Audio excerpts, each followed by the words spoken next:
करण्यात सिद्ध स्वतःला. सांग मी कुठे कुठे कमी पडलो आहे. विधाता घेतोयस परीक्षा सारखी. सांग मी किती पायऱ्यावर चढलो आहे.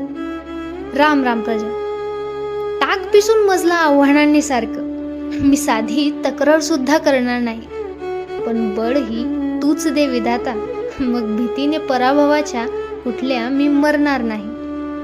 मार्गावर तुझ्या आहे चालत, तरी हर पावला काळाचे होत आहेत वार. पण एक तुझा पुष्कळ आहे खंबीर, स्वार्थी नको कुणाचे हात चार. करशील विधाता करिता माझ्या काही, तर भार मनाचा तेवढा हलका कर. गेलाय बघ पिळून जीव सोसून आता, आत्म्याला माझ्या जरा बोल काका. खूप काही नाहीत बघ प्रश्न माझे, आहेत एक दोन तेवढी देशील सोडवून तर बरं होईल. आहे तुझ्यावर ठेवून विश्वास